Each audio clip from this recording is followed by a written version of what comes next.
皆さんこんにちは、刀の舞さんです。ドイツ旅行7日目と最終日の1日 Vlog。師匠と2人でカフェとスーパーに買い物に行くチャレンジ、もう一つの道場見学、そしてハプニングもあり、最後までご覧いただけたら嬉しいです。前回の動画の最後にお話ししましたが、前日のクリスマスマーケットで風邪をひきまして、夜通し熱と金縛りにうなされておりました。昼までゆっくり寝て少し良くなった感じがしたので、師匠と2人で歩いて行けるカフェへ冒険してみました。居合道について話してくださっている師匠のお話を聞きつつ、私は間違ってるのか心配で、正直ちょっと上の空でした。これはマンションになるのでしょうか。本当に街並みが可愛いです。この旅の私の最大の使命は師匠のおもりだったので、師匠が雪の積んであるところをわざと歩いていて転ばないか本当にヒヤヒヤしておりました。その緑のところかなと思うんですけど、無事に地図で見つけたカフェにたどり着けました。一軒家でとてもおしゃれです。いつもみんなが頑張って私の拙い英語を聞き取ってくれてたので、私の英語がカフェで通じるのかドキドキでしたが、親切なお姉さんで無事にオーダーできました。大きなデニッシュとケーキ、カフェラテをオーダーしております。ずっと寝込んでたのでとてもお腹が空いていたんですけれども、病み上がりにはちょっと向かないラインナップですね。ガブリってさ、こう食べるんじゃなくて、こんなに分厚いとこうやってこんなに小さくちぎって食べないでガブッとかじったらどうだと師匠に言われてますが、動画を撮ってるのでちょっと意識して食べてるんだということを説明しております。この時は咳が出るでもなく、一晩高熱を出して、そして本当に金縛りがすごかったんですけれども、そんな話をしておりまして、それなら疲れが出ていたんだろうねみたいなことを話していたんですけれども、日本に帰ってからですね、普通にこの当時の流行り病にかかってたということが分かりました。ただこの時は金縛りの様子をですね、師匠に説明していたんですけれども、すごい体が飛んでいく感覚っていうのがあったんですよね。たまにありますよね。私は幽霊とかそういう類のものじゃないと思っているんですけれども、体がベッドから降りたり上がったりで、また人が乗って何か話しかけているような感じがしたんですけれども、不思議ですよねっていうところでやめておきますが、私はすごい顔をしておりますし、この動画のアングルが良くないですよね。変な顔をすると余計に二重顎が目立ちます。続いて近所のスーパーにやってきました。イタリア系のスーパーでパスタとかいっぱい売っておりました。最後にまたお土産になりそうなものがないか見て回ったのと、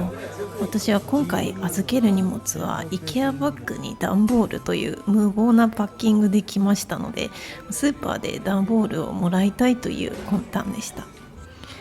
ちっちゃいチョコレートを買ってたくさんの段ボールをいただいて帰るという、とてもずうずうしい私です。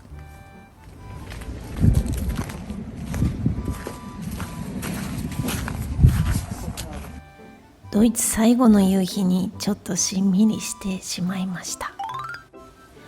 夜はもう一人のお弟子さんの道場、レーゲンスブルク道場の見学に来ました。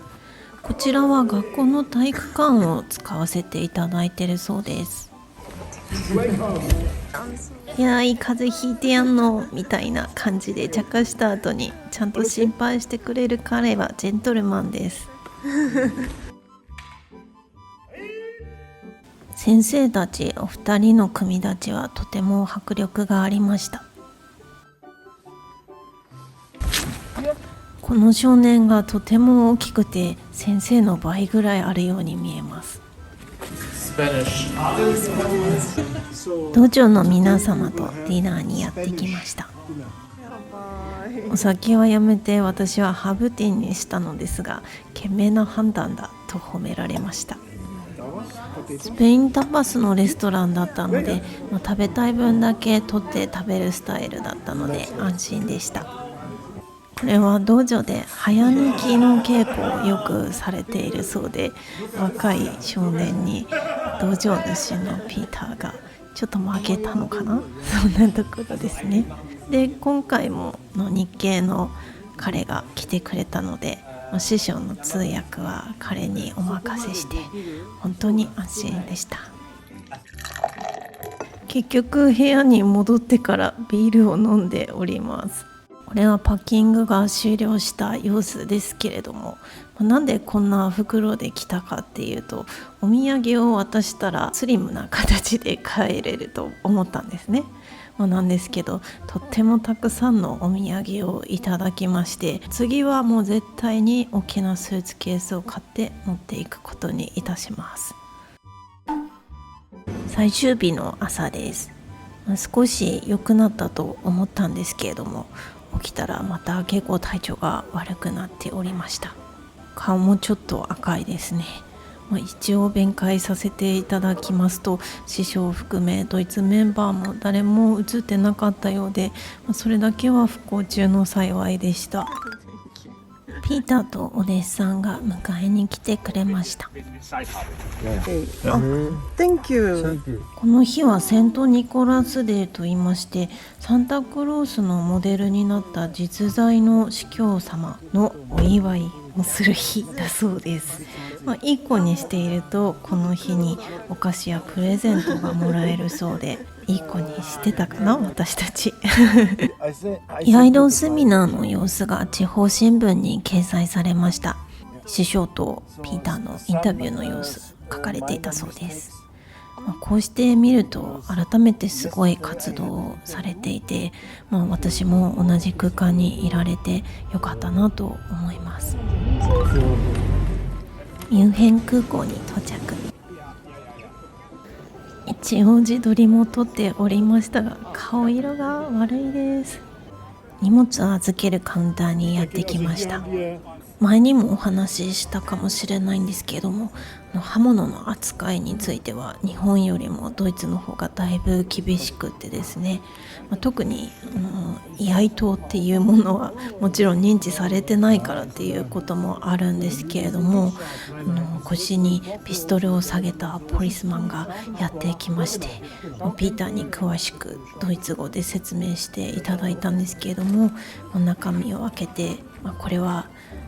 切れない刀ですよっていうことを詳しく説明してもらって、その様子を見てる間っていうのは、この旅で上位に来る感じの緊張の瞬間でございました。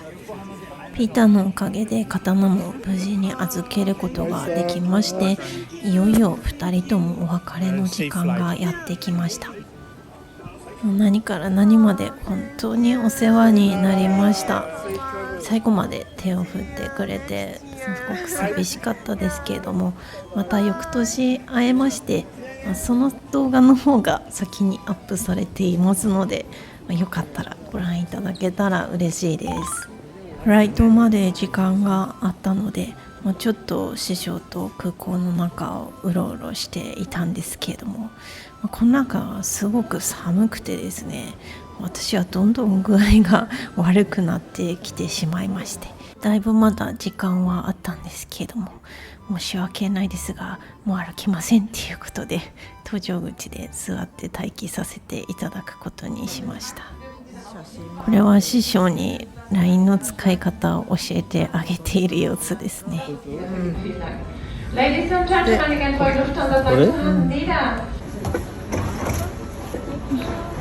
案外デリケートだね。疲労困憊。飛行機は結構ガラガラだったので、席の番号関係なく師匠と1列ずつ使わせていただけまして、横になってずっと私は寝ておりました。やっぱりすごく疲れもあったんだと思うんですけれども、まさかドイツ旅行をこんな形で締めるとも思ってなくてですね、みんなにすごく申し訳ない気持ちになってしまって、この動画の素材を見るのもちょっと落ち込んじゃって見れなかったところもあって、それでこの編集を放置していたっていう理由もございます。でも残っていた3本分の動画を駆け足で編集してみて、改めて本当に素敵な貴重な体験をさせていただいたなっていうのと、その時風邪をひく前の楽しい思い出が今旅をしてきたところみたいに楽しかった気持ちが蘇ってきまして、やっぱり編集してみてよかったなと思っております。師匠と私の2人旅はこれにて終了となりまして、今後は私の国内旅 Vlog が始まります。実はまだまだいっぱいストックがあるのです。仕事の出張のついで観光なので、Vlog としては珍しい場所もたくさんあるかもしれません。見てみたいなと思っていただけましたら、チャンネル登録をお願いいたします。最後までご覧いただきありがとうございました。それではまた次の動画でお会いしましょう。